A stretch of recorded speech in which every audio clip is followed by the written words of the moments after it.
নীলাচলে রথযাত্রায় গৌড়ীয়রা যখন যেতেন বিদায় বেলা রথযাত্রা 4 মাস অবস্থান করে যখন গৌরমণ্ডলে ফিরে আসতো, মহাপ্রভু জগন্নাথের প্রসাদী কাপড় প্রসাদ দিয়ে বলতেন, আমার মাকে দিও আর বলো নিমাইকে যেন সে ক্ষমা করে। আজকাল অনেক সন্তান হয়েছে, একটু দীক্ষা শিক্ষা নিতে পারলেই এসে দাম্ভিকতায় বলে আমি মায়ের হাতে খাই না। যে পুকুরে সে স্নান করে ওই পুকুরে সাপ ব্যাঙ মাছ আছে, ওই জল গালে দেয়, বলে মায়ের হাতে খায় না। এইসব দুর্বুদ্ধি ভালো না, এসব নতুন করে আমদানি হচ্ছে। মার হাতে খাবে না, পারলে তুমি মাকে খাওয়াও, তুমি মাকে খাওয়াও। যদি মা প্রসাদভোজী না হতে চাও, ঠাকুর ঘরে গিয়ে রাত দিন কাঁদো, হে প্রভু আমার মাকে ভজনের সঙ্গী করে দাও, আমার মাকে তুমি কোনো ঘটনার দ্বারা কৃপা করে দাও। মাকে বিচার করলে আমার অপরাধ হবে। হ্যাঁ, আমরা আজকাল অনেকে বিচার করে বসি। এই জন্য পিতা মাতা এই স্থানটা ভগবান মহাপুরুষগণও দেখিয়ে গেছেন। রামচন্দ্রের সকালবেলা উঠে তার কি কাজ, রামচন্দ্র উঠেই আগে কৌশল্যাকে, তারপর দশরথকে, তারপরে গুরু বশিষ্ঠকে প্রণাম করতেন। এটা তার নিত্যদিনের। আমরা কিন্তু এটা পারি। 16 মালা জপ না করতে পারলেও আমরা কিন্তু সকালে উঠে এই কাজটি করতে পারি। তীর্থে না যেতে পারলেও, যজ্ঞ না করতে পারলেও পিতামাতা গুরুকে প্রণাম করতে পারি। এটাই জীবনের ভিত গড়ে দেয়। কজন করি বলুন? এই জন্য আমাদের কীর্তন শুধু কীর্তনেই থেকে গেল। যখন বাবার সাথে আমাদের সঞ্জয় দাকে নাচতে দেখি, কীর্তন করতে দেখি এই বাপ বেটাকে, তখন মনে পড়ে পঞ্চপুত্র সঙ্গে নাচে রায় ভবানন্দ, 3 পুত্র সঙ্গে নাচে সেন শিবানন্দ। যে পরিবারে পিতা পুত্র এভাবে গৌর প্রেমে নাচে, তাদের কি সুখ, তাদের কি আনন্দ। এই জন্য আসুন না পরিবারটার দিকে ধ্যান দেই। সংসারটা ভগবানের। আর কত কত জন্ম গেছে, কত অনন্ত কাল গেছে, এভাবে সংসার করে কিছু পাইনি, কারণ সংসারটা গোবিন্দের করতে পারেননি। তবে ননিচোর এমনি করে ব্রজবাসীদের দুয়ারে দুয়ারে এমনি করে চৌচৌবৃত্তি করে মাখন চুরি করে আনন্দ দিলেন। আর এক দিনের ঘটনা। আচ্ছা, কঠিন জায়গায় চুরি করতে গেলে না, যে গোপীরা খুব চালাক, সেখানে গোবিন্দ বেছে বেছে বুদ্ধিমান সখাদের নিয়েছেন না, যারা একটু সরল টাইপের তাদের নেননি।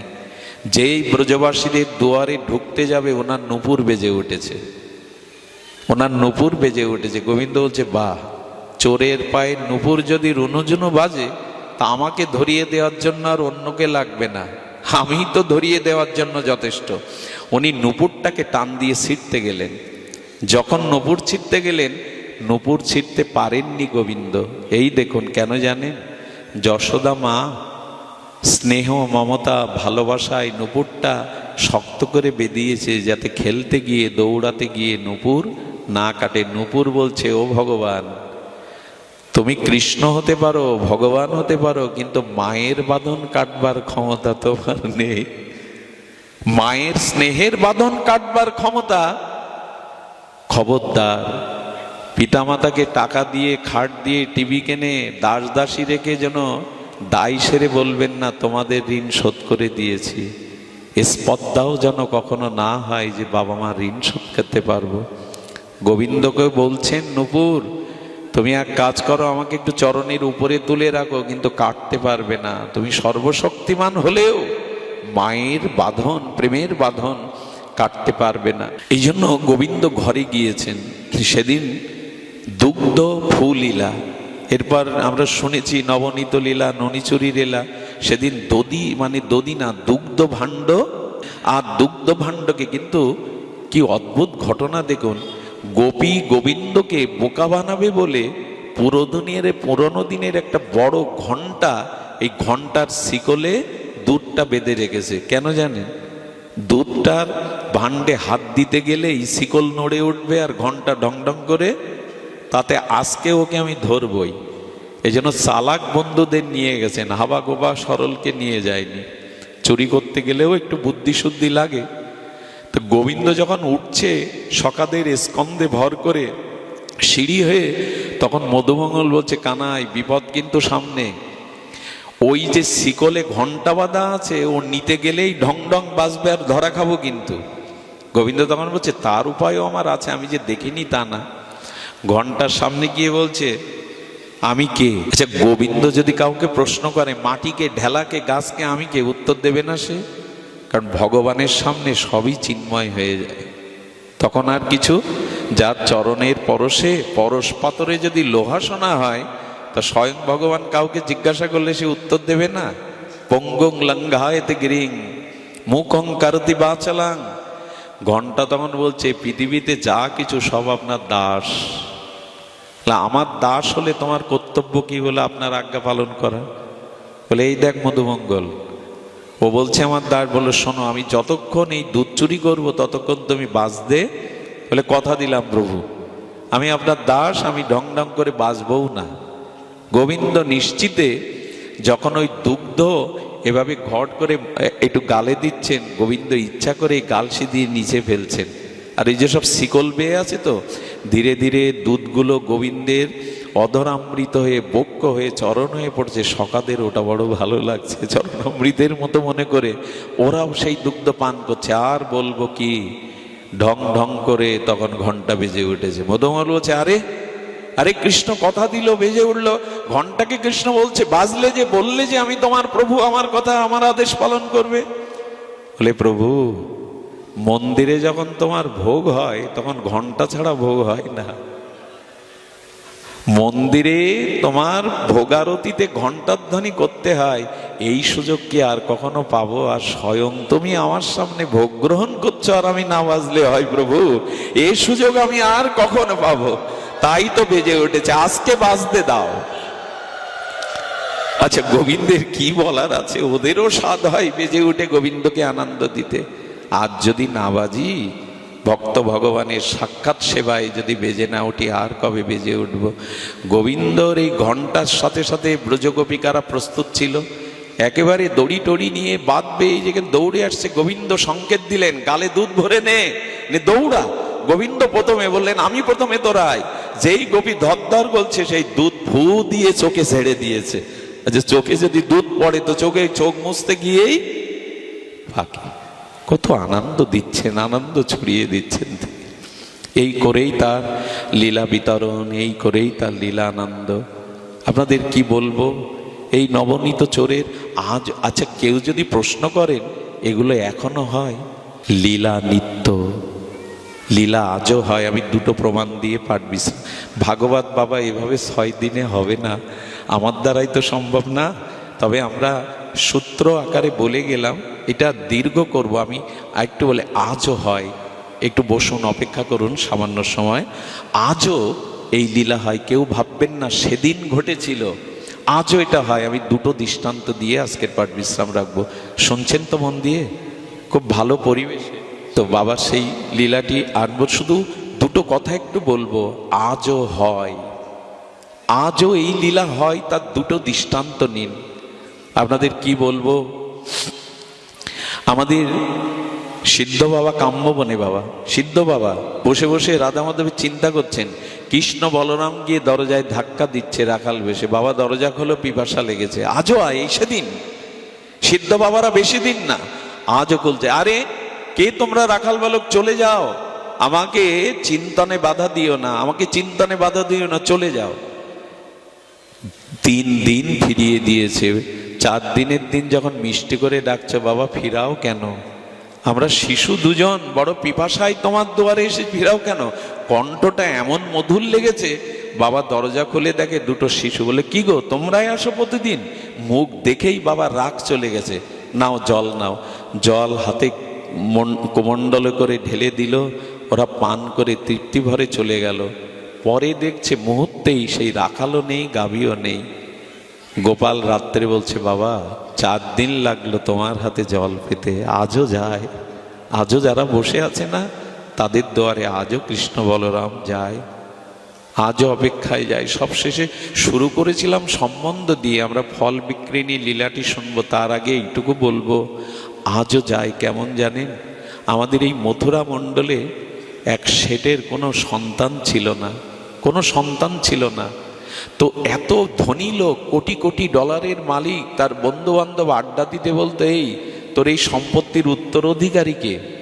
নীরব থাকতেন, কিছু বলতে পারতেন না। একদিন ভাগবতে শুনলেন সম্বন্ধ করে নাকি ভজন করতে হয়, আর ভগবানকে বাৎসল্য জ্ঞানে, পুত্র জ্ঞানে ভালোবাসা যায়।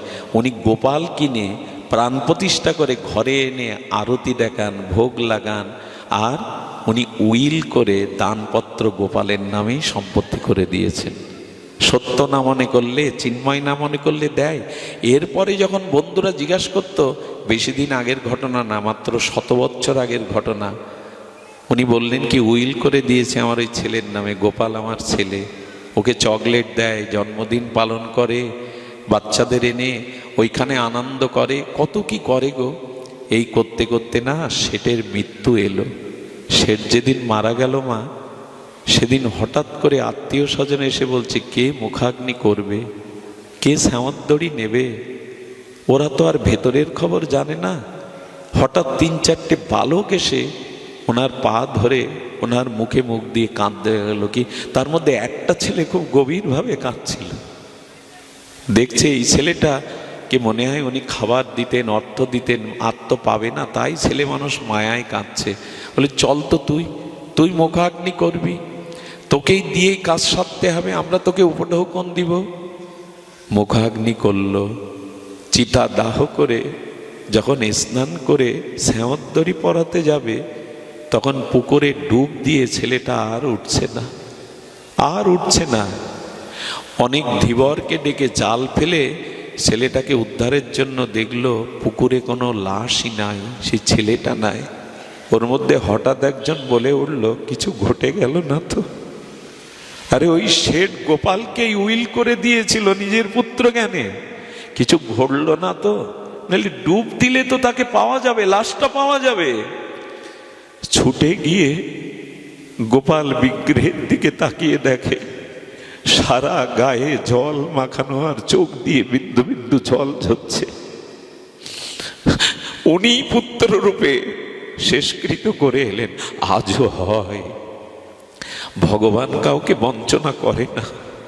একবার ভালোবাসাটা দিয়ে দেখুন, তিনি কাউকে বঞ্চনা করেন না। এই কথাগুলো কথা নয়, এগুলো উপলব্ধি।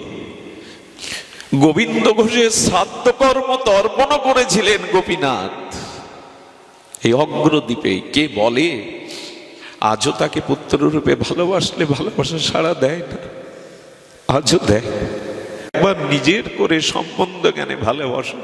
এই দেখুন, ব্রজের কাঙালিনী, কাপড় ছেঁড়া, স্বামী রুগ্ন, ঘরে আয়ের কোনো মানুষ নাই, সেই বুড়িমার কানে বৃন্দাবনের সবার মুখে গোপালের স্তুতি, গোপালের উপমহিমা, গোপালের ক্রীড়া, গোপালের আনন্দ, গোপালের গোষ্ঠযাত্রা। বুড়িমা কানে কানে শুনে মনে করেন আমি তো কাঙালিনী, ভিখারিনী, নন্দ মন্দিরে যাওয়ার আমার অধিকার নাই। তো একজন তাকে বুদ্ধি দিয়ে বলল, বুড়িমা তুমি ফল বিক্রি করো তো, ফেরি করো। তো এই ফল নিয়ে একদিন যেহেতু ওই পথ দিয়ে নন্দ বাবার আঙিনার সামনে দিয়ে যেহেতু, বাবা ছেঁড়া কাপড়, মলিন বস্ত্র, আর রাজার বাড়ির সামনে এভাবে ফল বিক্রির জন্য যাবো। বলো গোবিন্দকে হয় যদি দর্শন করতে পাও, যদি তার মুখখানা দেখে তোমার স্বাদ মেটে, এই আশা বুকে নিয়ে একদিন ফল নিয়ে সারা ব্রজমণ্ডলে ফল নেবে গো, ফল নেবে। মাথায় করে এমনি করে ঝুড়ি নিয়ে যখন ফেরি করে ফিরছে, কেউ আর সেদিন গ্রাহক হয়নি। আসলে যেদিন গোবিন্দই নেবে সেদিন আর অন্য গ্রাহক থাকবে কেন? সেদিন তো আর অন্য গ্রাহক থাকবে না। শেষে মনে পড়লো, যাই না বুকে সাহস নিয়ে, যাই না নন্দ মন্দিরের সামনে, যদি গোপালের বদনটা একবার দেখতে পাই। গোবিন্দ প্রতীক্ষা করছিলেন এই দেখুন, কেউ যদি হৃদয় দিয়ে তার জন্য প্রতীক্ষা করে, উনিও ব্যবস্থা পাকা করে রেখেছেন। মা কাজে ব্যস্ত আছে, সকাদের দূরে সরিয়ে গোপাল কি করেছে জানেন? মা যশোদার কিছু ধান্য শুকাতে দিয়েছে, ওখানে লাঠি নিয়ে বসেছে। ধন্য তুমি, পাখি তাড়াতে ধানের পাশে গোপাল লাঠি নিয়ে বসেছে। আর বুড়িমা তখন ওই বলতে বলতে যাচ্ছে, ফল নেবে গো, ফল নেবে ওগো, তোমরা কেউ ফল নেবে? যখনই বলতে বলতে আসছেন, গোপাল হাঁটিয়ে হাঁটি পা পা করে, এই জন্যই তো তার সারা বছরের অপেক্ষা, এই জন্য তো তার প্রতীক্ষা। সামনে এসে বলছে, বুড়িমা। আহা, কি মধুর কণ্ঠেই ডেকেছে বুড়িমার সমস্ত অঙ্গগুলো আর আনন্দে, বুড়িমা আমায় ফল দাও না একটা। গোপালের দিকে তাকিয়ে সমস্ত দুঃখ যন্ত্রণা ভুলে গিয়ে ঝুড়ি নামিয়ে বলছে, গোপাল রে, একটা কেন, মনে হয় সব তোকে দিয়ে দিই, আমার হাতে নিবি তুই? বলে, হ্যাঁ গো নেবে। তখন বলছে, আচ্ছা তাহলে তোকে আমি দেই, তবে সব দিতে পারবো না রে, অসুস্থ স্বামী গৃহে এই দিয়েই তোমার চলে, সব দিলে চলবে না। তো একটা ফল কি দুটো ফল তার হাতে দিয়েছে। দেওয়ার পরে বলছেন, বুড়িমা এভাবে তো আমি নেই না, আর এভাবে তো কেউ আমাকে দেয় না। বলে, হাতে তুলে মুখে দিতে হয় গো। এই আহা, বলে, আমার মনিল কাপড় রে, আমি নিচু কুলে জন্মেছি, তোকে কোলে নিয়ে হাতে তুলে দেওয়ার ভাগ্য তো আমার যশোদা ছাড়া, ব্রজবাসীদের ছাড়া নেই। বলে, হাতে তুলে না দিলেও তো পাই না, হাতে তুলে দিতে গিয়ে বলছে, ওভাবে কি দিতে হয়, আমাকে একটু কোলে বসিয়ে দাও না। এই কোলে বসিয়ে, এটা সবরই ইচ্ছা যেন পূর্ণ হচ্ছে। কোলে বসিয়ে, মা যদি ফল থাকে একটু গুরুদেবকে দাও, ভক্তদের দাও। জয় রাধা রানী কি। আজ ফুল বিক্রিনীর এই ফল গোবিন্দ হাত পেতে নিলেন। তো ফল চাইয়ে বলে বুড়িমার সেই ফল গোবিন্দ নিলেন, আর হাতের মুঠোই করে কিছু দক্ষিণাও দিয়ে দিলেন। সেই ধানগুলো বুড়িমার ঝুড়িতে স্বর্ণমোহর হয়ে ফিরে এলো। জয় ফল বিক্রিনী বুড়িমা কি, জয় গোপাল কি, জয় গোবিন্দ লীলা কি, জয় ব্রজলালা কি।